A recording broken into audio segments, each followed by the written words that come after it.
Good morning, everyone. Now let us start our new topic, Hooke's law and module of elasticity. તો આપણે જોઈએ, start કરીએ આપણે.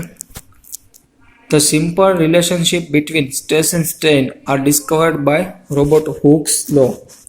હવે સ્ટ્રેસ અને સ્ટ્રેન વચ્ચે કોઈ રિલેશનશિપ હોય તો એ કોને ડિરાઈવ કરી છે? તો કે હુક્સ લો, હુક નામના ડિરાઈવ કરી છે. તો કારણ કે આપણે સ્ટ્રેસ પણ ભણીએ છીએ અને સ્ટ્રેસ પણ ભણીએ, સ્ટ્રેસ અને સ્ટ્રેન બંને ભણીએ છીએ. તો બંને શીખવા માટે આપણે જોયું કે કોઈ એક વસ્તુમાં સ્ટ્રેસ હોય, અમુકમાં સ્ટ્રેન હોય, તો એ બે વચ્ચે રિલેશન જોયું હોય તો આપણે હુક્સ લો માંથી જોઈ શકશું. If the deformation is small, the stress in a body is proportional to the corresponding strain. માની લો કે કોઈ બોડી છે, એમાં ડિફોર્મેશન આવે છે, બહારથી કોઈ ફોર્સ લાગે છે, એને લીધે એમાં કોઈ ચેન્જ આવે છે અને બહુ નાનું હોય તો આપણે એવું કહી શકીએ કે જે આપણને સ્ટ્રેસ એમાં જે મળ્યું એ સ્ટ્રેનની કમ્પેરેટિવલી સ્ટ્રેનની જેવું હોય છે, અથવા તો બે ઇક્વલ હોય છે, ચાલો એકબીજાના સમમાં હોય છે. ફોર એક્ઝામ્પલ, સ્ટ્રેસ ડાયરેક્ટ છે પ્રોપોર્શનલ ટુ સ્ટ્રેન, અથવા તો stress by strain is equal to constant 10 TE. તો એ બંનેનો જ્યારે ભાગાકાર કરવામાં આવે તો આપણને કોન્સ્ટન્ટ મળે છે ટાઈમની સાપેક્ષે. અને E જ્યાં E છે એ શું કહેવાય છે? તો કે E is called module of elasticity. એને આપણે કહીશું modulus of elasticity of a body or elastic coefficient of elasticity. હવે આને આપણે મોડ્યુલ ઓફ ઇલાસ્ટિસિટી કહીશું તો હાલશે, અથવા તો ઇલાસ્ટિક કોએફિશિયન્ટ કહીએ તો પણ ચાલે. તો it is independent of magnetic stress and strain but dependent upon the nature of material of the body and the manner in which the body is deformed. અને આ જે છે મેગ્નિટ્યુડ છે સ્ટ્રેસનું કે સ્ટ્રેનનું ડિપેન્ડ્સ ઇન્ડિપેન્ડન્ટ મેગ્નિટ્યુડ છે જે સ્ટ્રેસની સ્ટ્રેનની એનાથી ઇન્ડિપેન્ડન્ટ છે, મતલબ એના મેગ્નિટ્યુડમાં ચેન્જ આવવાથી આમાં કોઈ ચેન્જ નહીં આવે. એમાં પણ કોના ઉપર ડિપેન્ડ કરે છે? તો કે મટીરિયલનો જે નેચર છે, કોઈ પણ મટીરિયલ હોય એની કોઈ ચોક્કસ લાક્ષણિકતા હોય એના પર ડિપેન્ડ કરે છે. Type of modulus of elasticity corresponding to 3 types of strain stress are 3 type. 3 અલગ અલગ પ્રકારના આપણને મોડ્યુલસ જોવા મળે છે. જનરલી તમે 11-12માં પણ આ વસ્તુ ભણી ચૂક્યા છો કે યંગ મોડ્યુલસ, બલ્ક મોડ્યુલસ અને શિયર મોડ્યુલસ. હવે યંગ મોડ્યુલસ ક્યારે થાય? તો કે આપણે પહેલાં જોયું ને કે લોન્જિટ્યુડિનલ સ્ટ્રેસ લાગે છે, કોઈ તાર છે, લોખંડનો તાર છે, તો તારમાં યંગ મોડ્યુલસ ના મળે, કારણ કે યંગ મોડ્યુલસમાં લંબાઈમાં વધારો અથવા ઘટાડો થાય, શેપમાં ચેન્જ નહીં થાય અને કદમાં ચેન્જ નહીં થાય. એવી જ રીતે બલ્ક મોડ્યુલસ પ્રવાહી માટે છે અને શિયર મોડ્યુલસ છે ઘન પદાર્થ પર જેના એંગલમાં ફેરફાર આવતો હોય એવી રીતે છે. તો હવે આપણે જોઈએ પહેલાં તો કે યંગ મોડ્યુલસ જોઈએ. તો according to Hooke's law, the ratio of longitudinal stress to the corresponding longitudinal strain within the elastic limit is constant and its constant is called Young's modulus. તો આપણે જોઈએ એક રેશિયો આપણને લોન્જિટ્યુડિનલ સ્ટ્રેસમાં વાત કરીએ તો આપણને એક રેશિયો મળે છે ઇલાસ્ટિક લિમિટની અંદર, અને જે રેશિયો છે એનો જે કોન્સ્ટન્ટ છે, લિમિટ છે, કોન્સ્ટન્ટ છે, એટલો આનાથી વધારે નહીં. તો એ જે રેશિયોનો જે કોન્સ્ટન્ટ આપણને મળે એને આપણે શું કહીશું? Young modulus. હવે consider a wire of length L. હવે L લેન્થનો એક વાયર છે અને જેની ક્રોસ સેક્શન એટલે કે એની ડાયામીટર કેટલો છે? તો કે A જેટલો, અને F જેટલું આપણે ફોર્સ એપ્લાય કરેલું છે along its length and normal to its area of cross section. It produce a change in length suppose L and the final length is L plus L. માની લો કે કોઈ તાર છે અને તારને આપણે ફોર્સ F જેટલું ફોર્સ લગાડીએ છીએ અને ફોર્સને લીધે તારની લંબાઈમાં વધારો થાય છે, સ્મોલ L જેટલો વધારો થાય છે. તો આપણે જોઈએ કે સ્ટ્રેસ કોને કહેવાય, સ્ટ્રેન કોને કહેવાય અને યંગ મોડ્યુલસ કોને કહેવાય. તો પહેલાં તો સ્ટ્રેસ કોને કહેવાય? તો કે ભાઈ F/A મતલબ ફોર્સ બાય એરિયા, એને કહેવાય સ્ટ્રેસ. તો હવે સ્ટ્રેન કોને કહેવાય? તો કે લંબાઈમાં થયેલો વધારો ભાગ્યા મૂળ લંબાઈ, તો L/L. અને ત્રીજું છે young modulus Y. Young modulus Y is equal to તો કે સ્ટ્રેસ બાય સ્ટ્રેન. હવે સ્ટ્રેસનું આપણે ઉપર જોયું કે એફ બાય એ અને સ્ટ્રેનનું જોયું કે એલ બાય એલ. હવે જો છેદનો છેદ અંશમાં અને અંશનો છેદ છેદમાં, તો F L by L A થયું કે લંબાઈ ગુણ્યા એરિયા અપોન ઉપર ફોર્સ ગુણ્યા એની મૂળ લંબાઈ અને છેદમાં તો કે એની લંબાઈમાં વધારો ગુણ્યા area. If noted that young modulus is a property of material, its value does not depend on the length and radius of the load suspended to the wire. આ જે આખું જે વસ્તુ છે એ કોના પર ડિપેન્ડન્ટ છે? તો કે કોઈ પણ મટીરિયલ છે એની પ્રોપર્ટી ઉપર ડિપેન્ડન્ટ છે. કોઈ કેટલો વજન લટકાડેલો છે કે એ મટીરિયલ છે એની રેડિયસ ને લેન્થ કેટલી છે, લેન્થ વધારે ઓછી હોય તો એનાથી કોઈ ફેર પડતો નથી એને. ઓકે, તો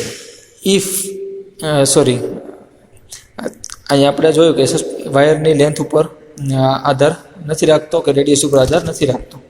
તો આ વસ્તુ આપણે જોઈ. હવે જોઈએ આપણે બલ્ક મોડ્યુલસ. તો if the force is applied normally and uniformly to the surface of the body, it undergoes a change in the volume but in shape remain unchanged. such a force per unit area is called normal stress and its change in volume per unit is called a volume strain. આપણે કોઈ વસ્તુ ઉપર એક સરખું ચારે બાજુથી force લગાડવામાં આવે તો એના કોઈ માન્ય કે કદમાં ચેન્જ થાય છે પણ એના શેપમાં ચેન્જ નથી થતું, તો આપણે એને શું કહેશું? સ્ટ્રેસ કહેશું. અને કદમાં જે ફેરફાર આવે એને સ્ટ્રેન. વોલ્યુમમાં જે વધારો અથવા ઘટાડો થાય એને શું કહેશું? Strain. The ratio of volume or a normal stress over a volume strain is called bulk modulus. તો કે રેશિયો કે જેમાં આપણે સ્ટ્રેસ અને સ્ટ્રેન એ બેનો આપણે જોઈએ કે નોર્મલ સ્ટ્રેસ અને વોલ્યુમ સ્ટ્રેન એ બેનો જે રેશિયો મળે એને બલ્ક મોડ્યુલસ કહેવાય. તો bulk modulus is equal to if a body having a V volume, બોડીનું વી જેટલું વોલ્યુમવાળી કદવાળી બોડી છે આપણી પાસે, જેને એફ જેટલું ફોર્સ એપ્લાય કરીએ છીએ આપણે યુનિફોર્મલી અને નોર્મલી. તો ટોટલ સરફેસ કેટલી છે? તો કે એ જેટલી. તો વોલ્યુમમાં ચેન્જ કેટલું મળે છે? તો કે સ્મોલ વી જેટલું. તો bulk modulus is equal two normal stress by volume strain is equal to minus F by A upon V by V is equal to minus છેદનો છેદ અંશમાં અને અંશનો છેદ છેદમાં, તો FV upon AV is equal to minus PV upon small v. હવે PV ક્યાંથી આવ્યું? તો કે F by A force by area ત્યાંથી આવ્યું P is equal to F by V. The negative sign છે એ makes B positive as volume actually decrease on applying a pressure. Negative sign છે એ બીને પોઝિટિવ કરવા માટે છે, કારણ કે વોલ્યુમ તો પ્રેશર તમે આપો તો વોલ્યુમ ઘટવાનું છે, વોલ્યુમ વધવાનું તો નથી, એના માટે છે. Often the change in volume is measured corresponding to change in pressure and so bulk modulus defined as a. હવે આપણે એવું કહી શકાય કે જે ચેન્જ ઇન વોલ્યુમ છે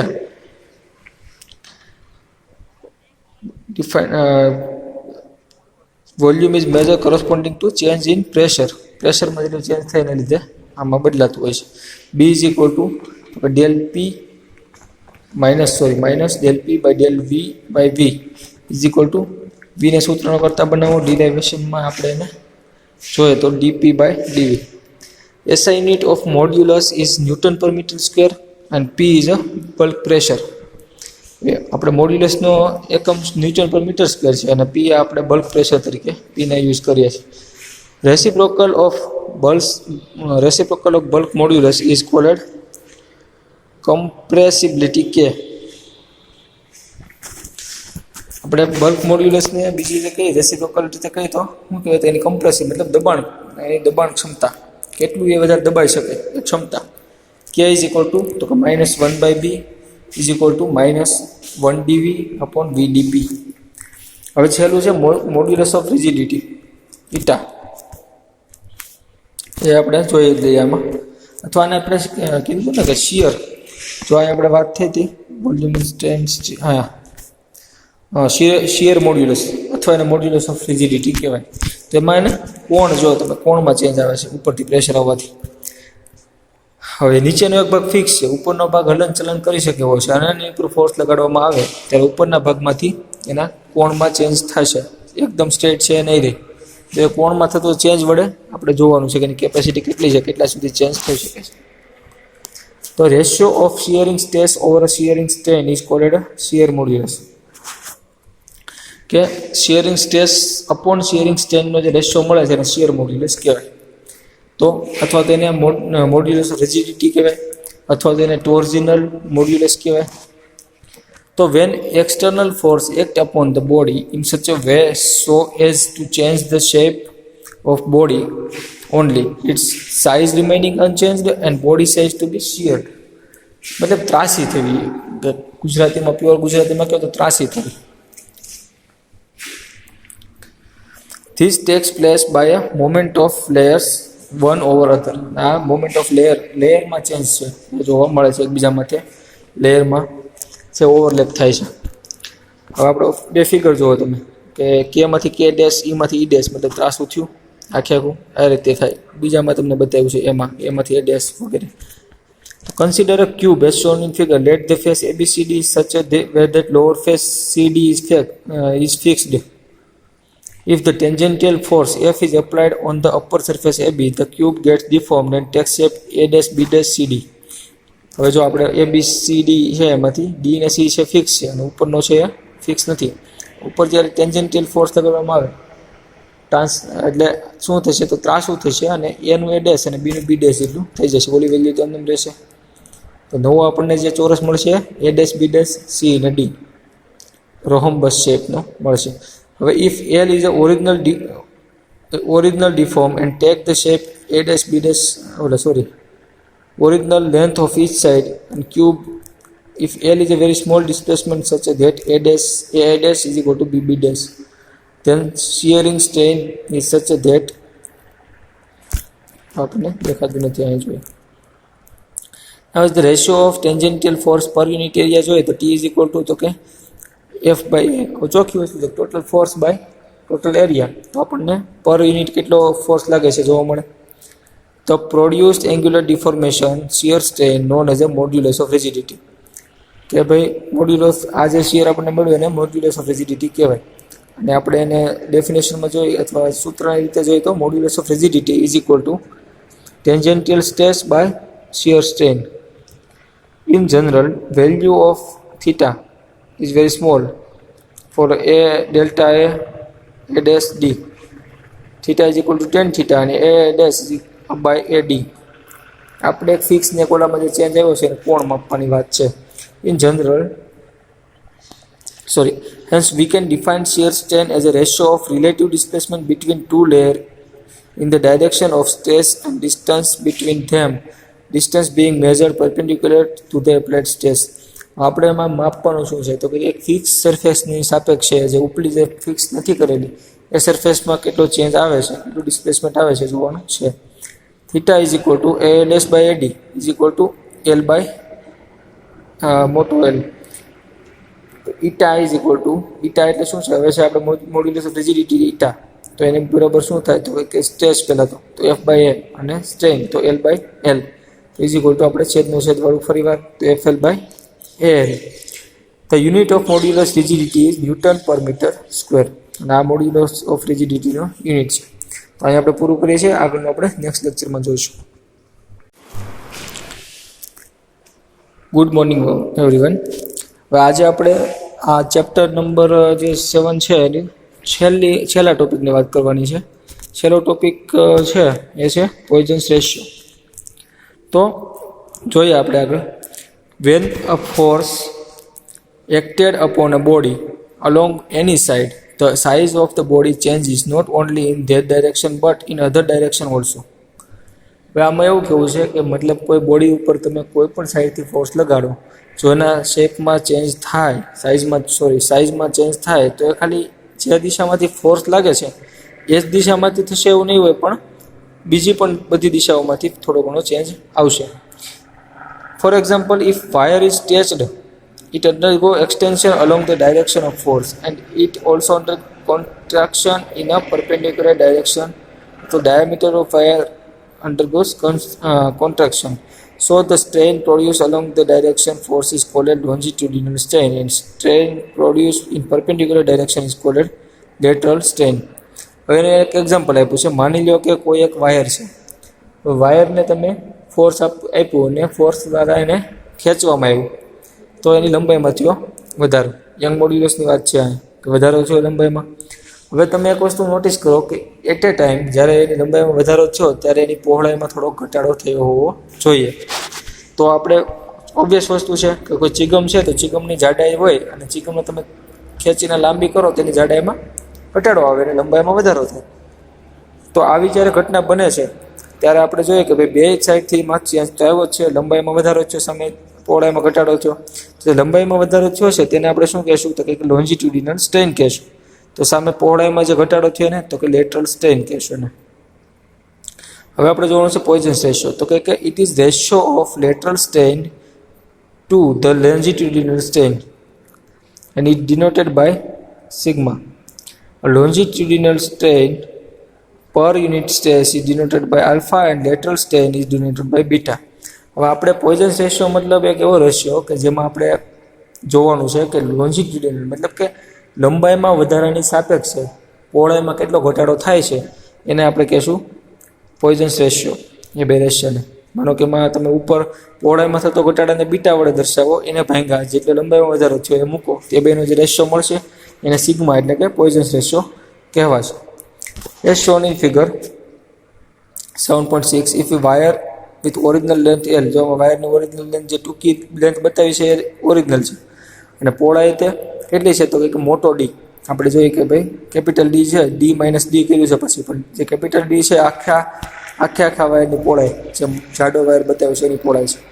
પછી જ્યારે એની પર ફોર્સ લગાડવામાં આવ્યું નીચેની તરફ ત્યારે લંબાઈ, અને એની લંબાઈ કેટલી થઈ છે તો કે કેપિટલ એન પ્લસ આ જો સ્મોલ એન દર્શાવ્યો છે એ લંબાઈમાં વધારો છે. હવે તો એઝ અ સેમ ટાઈમ આપણે જોઈએ કે ભાઈ એની જે પહોળાઈ છે એમાં ઘટાડો થયો છે, જે આપણે કંઈ કેપિટલ ડીમાંથી સ્મોલ ડી જેટલો વધ્યો છે. તો if length got extended from L to L plus L and diameter decreases D to D minus D, so lateral strain beta is equal to D minus D by D. Lateral strain કેમ મળશે આપણને તો કે D minus D એટલે D માં થયેલો છે અથવા તો ડેલ્ટા ડી કયો તો હાલે બાય ડી જેની મૂળ બ્રેથ જાડાઈ હતી.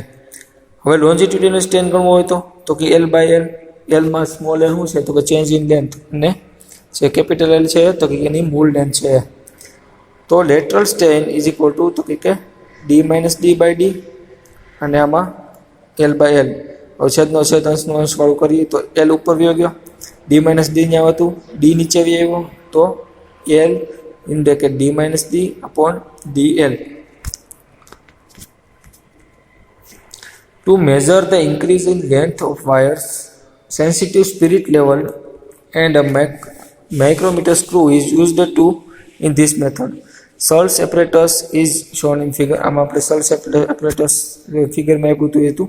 This apparatus consists of wire A and B of identical material, length and radius, and are suspended from a rigid support.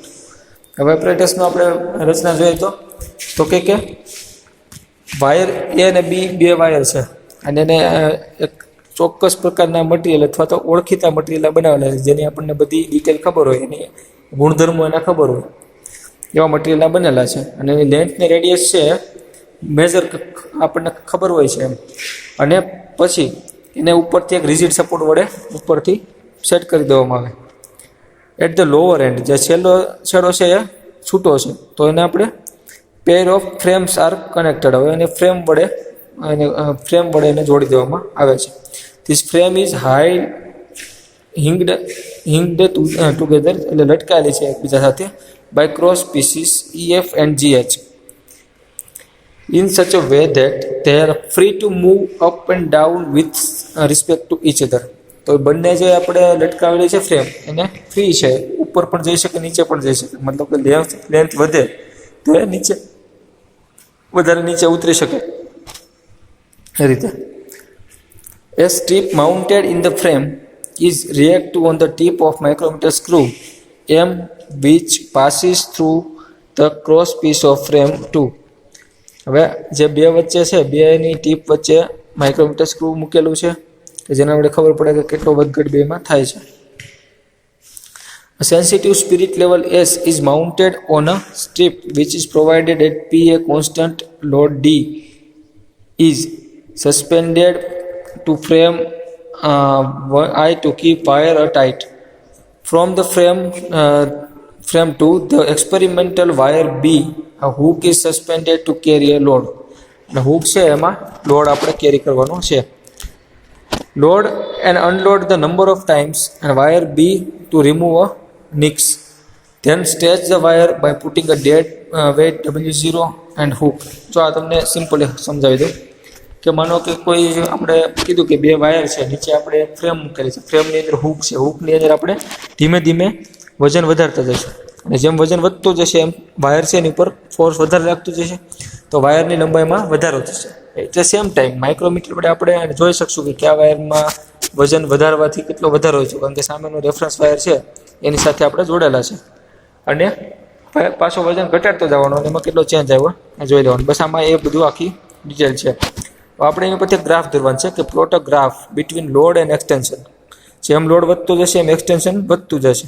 A straight line graph is obtained passing through the origin. The slope is line gives tan theta is equal to 1 by mg. Now stress due to a weight mg and is તો કે stress is equal to mg upon pi r square is and strain is equal to તો કે l by l લંબાઈમાં વધારો by મૂળ લંબાઈ. તો young modulus is equal to તો કે સ્ટ્રેસની જગ્યાએ આપણે લખશું mgl અપોન પાય આર સ્ક્વેર l. હવે તો કે l mgl તો એને આપણે જે છે મૂળ લંબાઈ l તરીકે લઈ લઈએ અને pi R square tan theta એલની જગ્યાએ. All the questions are known and hence Young મોડ્યુલસમાં આપણે આ પેજ આપેલું નથી. પાણી ઉપરથી આપણે યંગ મોડ્યુલસ ફાઇન્ડ કરી શકીએ. અહીંયા આપણે આ ચેપ્ટર કમ્પ્લીટ કરીએ છીએ અને નેક્સ્ટ ચેપ્ટર આપણે શરૂ કરશું, કદાચ 8મું જ છે.